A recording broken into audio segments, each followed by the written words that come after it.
여러분 안녕하세요. 산양여대 사회복지과 김현진 교수입니다. 이번 시간에는요, 다양한 사회복지 현장에 대해서 함께 알아보는 시간을 가지려고 합니다. 사회복지에 관심이 많은 학생들에게 도움이 되는 내용이 될 거라고 생각합니다. 저와 함께 각 분야에 대해서 함께 살펴보도록 하겠습니다.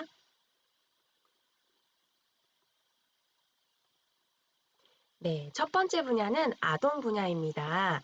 네, 아동이라고 하면 아동복지법 상으로 만 18세 미만의 네, 사람들을 말을 합니다.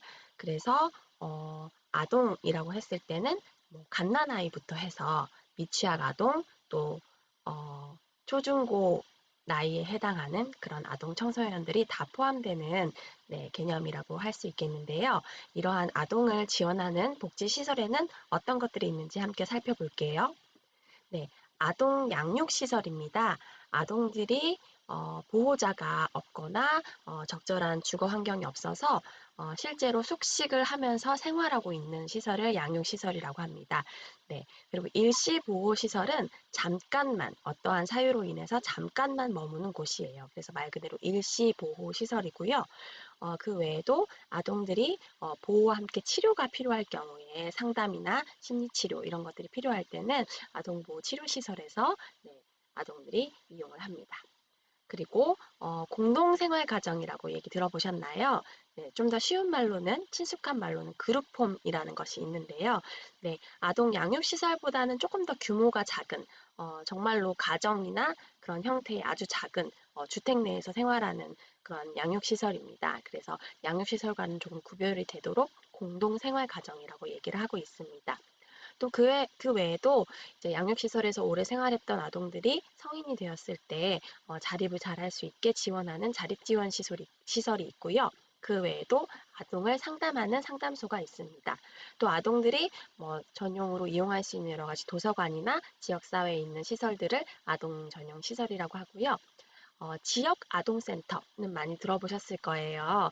네, 취약계층 아동 혹은 일반 아동들도 일정 부분 참여할 수 있는데 방과 후 시간에 음, 뭔가 보호와 교육과 또 여러 가지 생활 문화 서비스가 필요한 아동들에게 통합적 지원을 하는 그런 아동복지 시설입니다. 아주 대표적인 시설이고요. 그 다음에 다함께 돌봄 센터는 최근에 만들어진 시설인데 여기는 이제 취약계층만을 위한 게 아니라 정말 그냥 보편적으로 일반적으로 초등학생 들이 학교가 끝나고 방과 후 시간에 부모가 뭐 혼자 계시거나 맞벌이여서 이제 케어할 수 없을 때 네, 보육을 하는 방과 후 보육 돌봄을 하는 곳이라고 생각을 하시면 되겠습니다. 그리고 최근에 아동 학대와 관련된 사회적 관심이 높아지고 있는데요. 아동 보호 전문 기관에서 학대에 대한 신고도 받고 조사도 나가고 학대 아동과 가정을 지원하는 역할을 담당하고 있습니다. 또 입양이 필요한 가정들을 위해서 입양기관이 운영이 되고 있고요.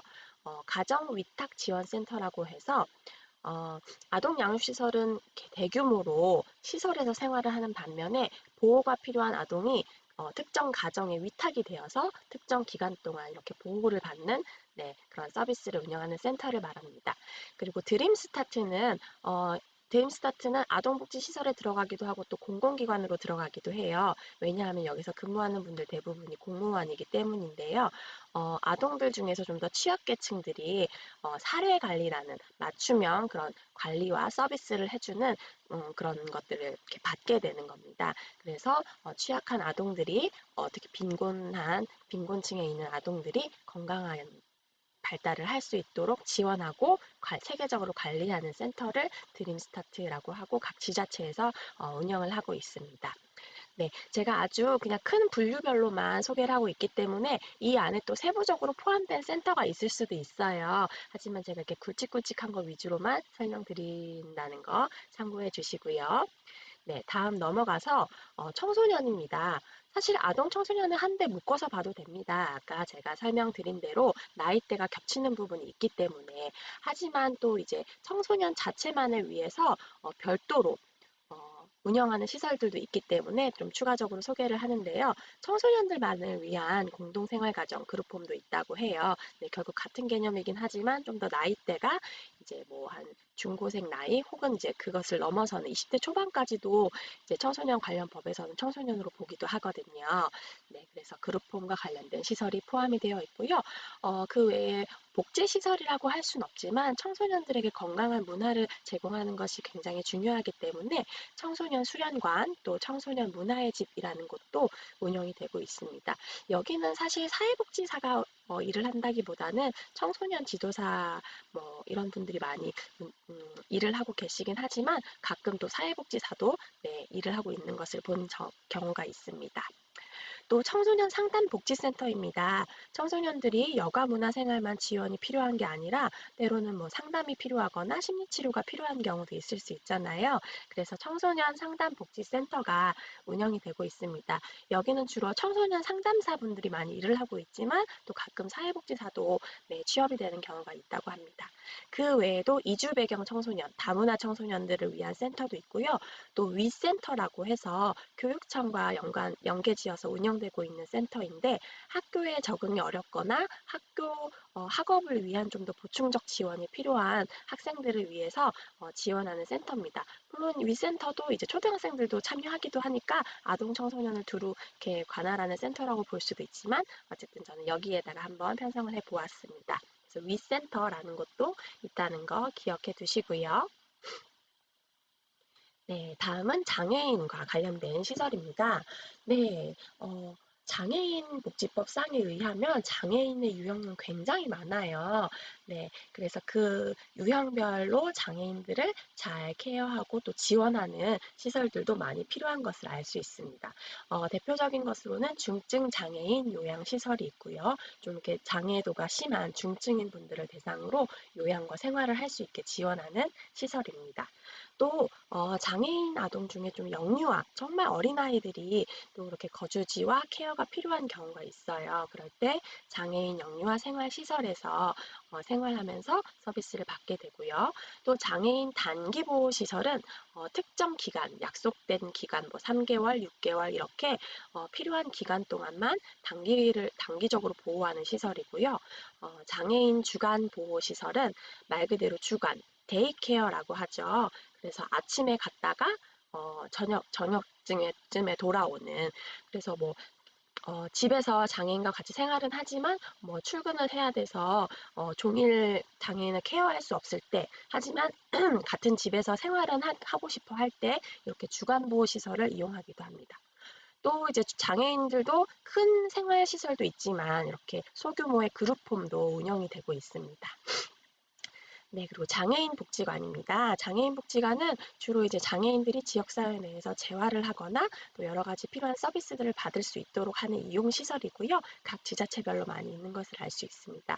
아, 제가 여기 이렇게 굵은색의 밑줄을 친 경우는요. 한양여대 사회복지과 졸업한 학생들이 꽤 많이 취업을 한 곳들입니다. 그래서 아동시설에서도 양육시설, 지역아동센터, 돌봄센터 등이 우리 졸업생들이 많이 가고 있는 곳이고 또 장애인 복지관도 최근에 네, 취업을 성공한 경우도 있습니다. 그 외에도 장애인 재활시설, 장애인 직업재활시설, 또 장애인 의료재활시설이 있어서 장애인들이 뭐 직업훈련이 필요하거나 또 의료적인 것들이 필요할 때 각각의 시설들을 이용할 수 있습니다. 네, 다음은 노인과 관련된 시설들입니다. 네, 첫 번째는 노인 주거복지 시설인데요. 노인들이 안락하게 생활할 수 있는 주거적인 것이 필요할 때 주거복지 시설을 이용할 수 있게 됩니다. 또 이제 노인분들은 건강적인 뭐 만성질환이나 또 도움이 필요한 의료적인 도움이 필요한 경우가 많잖아요. 그래서 노인 의료복지 시설에서도 노인들을 지원하고 있습니다. 또 이제 뭐 은퇴를 하시거나 좀 이렇게 소일거리가 필요하신 분들은 이제 여가 생활을 좀 더 잘 즐기기 위해서 노인복지관을 비롯한 다양한 여가복지 시설을 네, 이용합니다. 그래서 뭐 노래교실, 체조교실, 탁구교실, 뭐 또 이런 뭐 재봉 배우는 거 이런 것들을 통해서 여가 문화를 좀 이렇게 영위하시고 또 필요한 소일거리도 하시는 경우를 볼 수 있었습니다. 또 노인 재가복지 시설인데요. 재가라고 한다면 있을 재, 집가라고 해서 집에서 살고 계시는 어르신들을 대상으로 복지 서비스를 제공하는 거예요. 노인 노인분들 중에 독거 노인분들도 있을 수 있고, 또 독거는 아니시지만 집에서 생활을 하면서 또 약간 보조적인 도움, 뭐 도시락 배달이라거나 가정방문 의료 서비스 같은 게 필요한 경우가 있을 수 있잖아요. 그런 분들을 위해서 지원하는 시설입니다. 네, 다음은 노인보호 전문기관인데요. 이 기관은 아동학대뿐만 아니라 노인학대도 많이 일어나고 있어요, 여러분. 네, 그래서 노인학대를 신고하고 조사하고 또 노인학대를 당한 노인을 지원해주는 그런 기관을 말합니다. 그리고 또 그 밑에 보시면 학대 피해 노인 전용 쉼터가 있죠. 그래서 노인 학대로 인해서 더 이상 본인의 가정에서 생활을 하기 어려울 경우에는 학대 피해 노인 전용 쉼터를 이용해서 거기서 생활을 하기도 합니다. 네, 그 사이에 있는 노인 일자리 지원 기관은요, 노인들도 은퇴를 하셨지만 또 요즘에는 평균 수명도 굉장히 길기 때문에 좀 더 이렇게 취업 활동, 경제 활동을 하고 싶어 하시는 경우가 많으세요. 그래서 이런 분들을 위해서 노인 일자리를 지원하는 여러 기관들이 있습니다. 그래서 각자가 가지신 그런 기량들을 발휘할 수 있게 여러 가지 훈련과 정보 제공을 하고 있고요. 마지막으로 노인 요양시설은 어, 정말 많이 몸이 쇠하셔서 24시간 내내 밀착 요양과 케어가 필요한 그런 분들이 실제 거주하고 생활하시면서 의료 서비스, 여가 서비스, 이렇게 통합적 서비스를 이용하는 그런 곳입니다. 최근에 장기 요양보험이 시작되면서 노인 요양 시설들도 지역 사회에 많이 생겨났습니다. 네,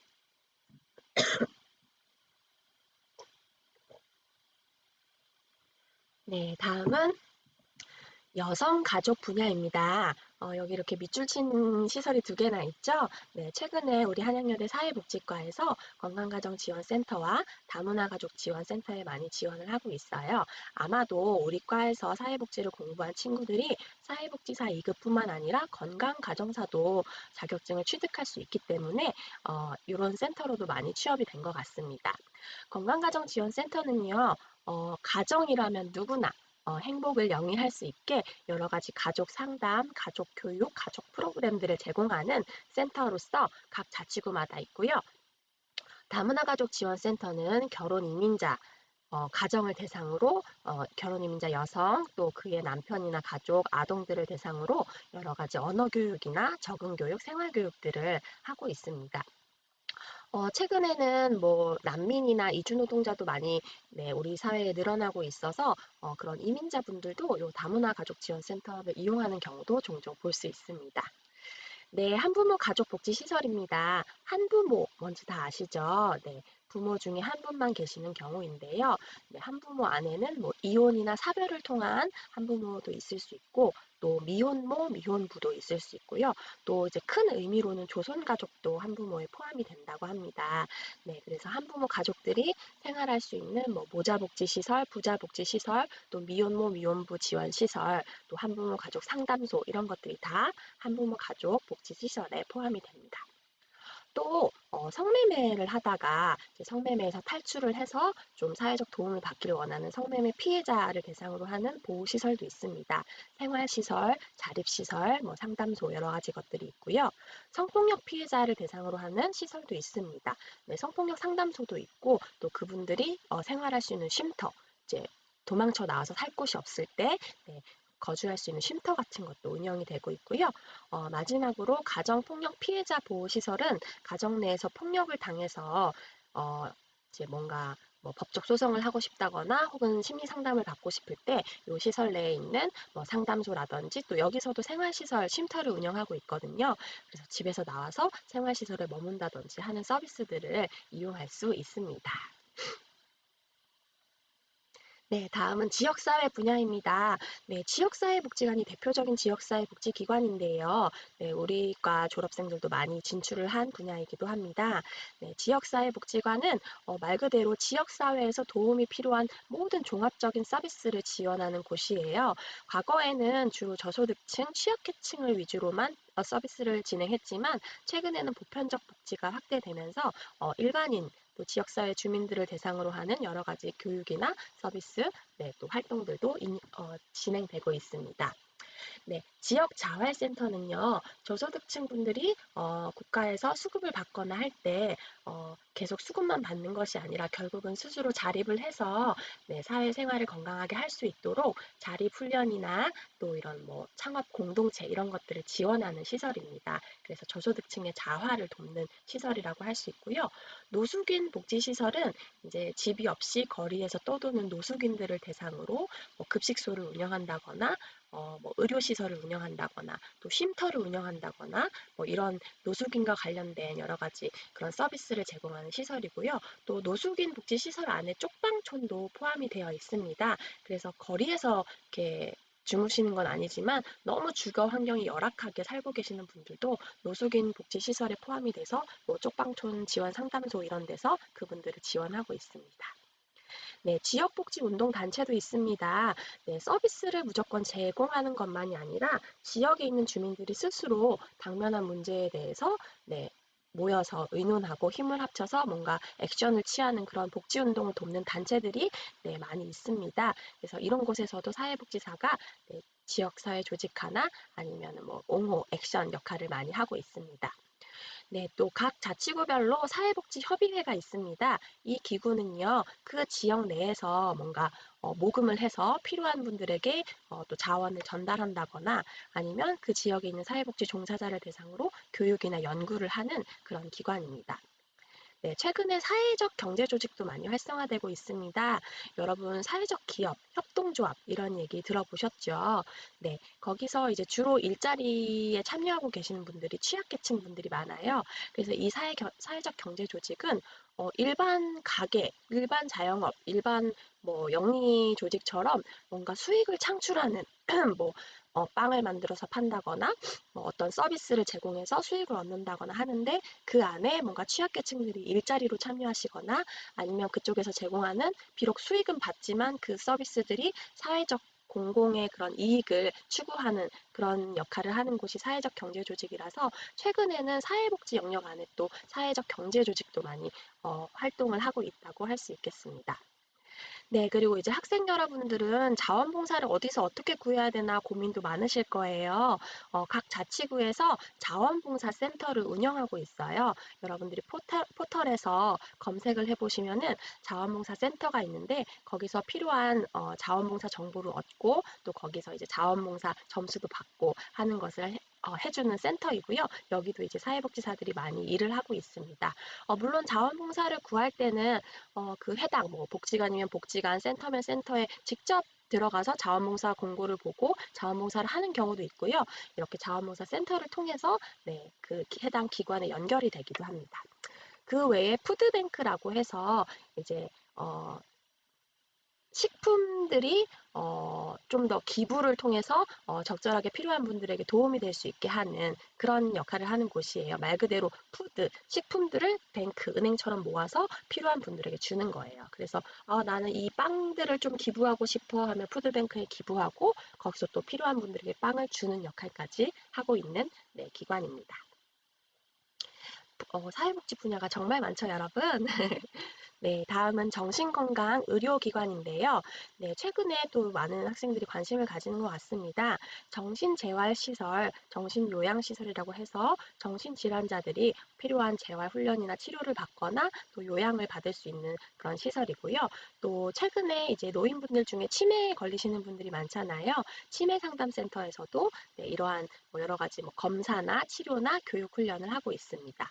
또 각 자치구별로 정신건강복지센터가 있어요. 그래서 그 지역에서 정신건강적 문제에 어려움을 겪고 있는 분들이 찾아가서 네, 도움을 받고 이용할 수 있는 곳인데 정신건강 전공한 의사와 간호사 또 사회복지사가 함께 협업을 해서 네, 적절한 서비스를 제공하는 곳입니다.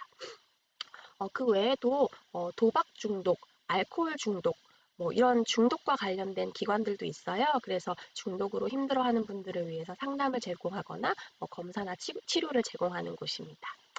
또 이제 의료기관, 병원에서도 사회복지사가 근무를 합니다. 여러분들 큰 대학병원에 가면은 사회사업실이라고 혹시 본 적 있나요? 네, 병원을 이용함에 있어서 뭐 의료비가 부족하다거나 아니면 너무 오랜 기간 병원 생활을 하다 보니까 심리적으로 좀 어렵다거나 혹은 이제 장기간 입원 후에 사회로 복귀를 할 때 적절한 훈련이나 정보 제공을 도와주는 그런 곳이 바로 이제 의료사회사업, 의료사회복지라고 하는데요. 이제 병원에서도 사회복지사들이 그런 역할을 담당하고 있습니다. 네, 국제구호 단체도 있습니다. 요거는 좀 이렇게 시설 유형별로 묻기가 어려워서 제가 그냥 몇 가지 사례들을 가지고 왔어요. 네, 그래서 비록 우리가 몸은 한국에 있지만 또 이제 전 세계적인 뭔가 빈곤이라든지 기아라든지 이런 문제를 해결하기 위해서 기금을 모아서 국제구호 그 세계적인 그런 복지 문제를 해결하는데 도움을 주는 역할을 하는 국제구호 NGO들이 많이 있습니다. 뭐 대표적인 좀 큰 기관으로는 굿네이버스, 월드비전, 세이브 더 칠드런, 기아 대책 등이 있습니다. 물론 이 기관들 중에 일부는 국내 활동도 하고는 있지만요. 국제구호를 주로 하는 단체라고 볼 수 있겠고요. 여기 가려면 아무래도 외국어를 잘해야겠죠, 여러분? 네, 다음은 모금기관 혹은 재단입니다. 뭔가 돈을 모으고 이 돈을 어떻게 좀 배분하거나 쓰게끔 도와주는 그런 곳들을 말하는 것 같죠. 네, 대표적인 곳이 사회복지공동모금회입니다. 사회복지공동모금회 법을 통해서 만들어진 기구인데요. 우리나라에서 중앙모금회가 있고 또 각 지부가 이렇게 있습니다. 그래서 사람들이 이쪽에다가 기부를 하죠. 뭐 연예인이나 뭐 축구 선수들도 많이 기부하던데 이렇게 기부한 금액들을 다 모아서 또 필요한 사회복지 기관들에 공정하게 배분하고 관리하는 역할을 담당하고 있습니다. 그 외에도 자체적으로 이제 모금을 통해서 기금을 출연해서 본인들이 필요로 한 곳에 뭐 여러 가지 서비스라든지 교육이라든지 정책을 하고 있는 재단들이 있습니다. 재단들이 워낙 많지만 조금 복지와 관련되거나 사회복지사들이 주로 일하고 있는 재단들을 몇 가지 꼽아봤는데요. 서울시 복지재단, 서울시 여성가족재단, 다음세대재단, 삼성복지재단, 중부재단, 미랄복지재단, 어린이재단 등이 있습니다. 네, 다음은 공공기관과 공단입니다. 나는 직접 클라이언트 혹은 이제 서비스가 필요한 사람들을 만나서 도움을 주는 역할보다는 좀 간접적으로 뭔가 행정이나 연구를 통해서 그 사람들을 돕고 싶다라고 할 때는 이 분야를 많이 관심을 가지시면 좋을 것 같은데요. 중앙정부, 뭐 보건복지부 관련 산하 부처나 기관들에 이제 들어가서 보건복지부에서 하는 일들을 하는 그런 공무원들도 있을 수 있고요. 또 지자체, 동주민센터나 구청 등에서 사회복지직 공무원이 되어서 네, 사회복지 업무를 하는 경우도 있습니다. 그 외에도 사회서비스원, 아동권리보장원 이런 곳들이 복지와 관련되면서도 이제 공공에서 뭔가 운영하고 관리하는 기구라고 할 수 있고요. 그 외에 이제 공단이 있는데요. 국민연금관리공단, 국민건강보험공단, 한국장애인고용공단, 근로복지공단 등이 복지와 관련된 공단이라고 할 수 있겠습니다. 네, 장애인 고용공단은 우리 졸업생들도 진출을 했던 기관으로 기억을 하고 있어요. 많지는 않지만.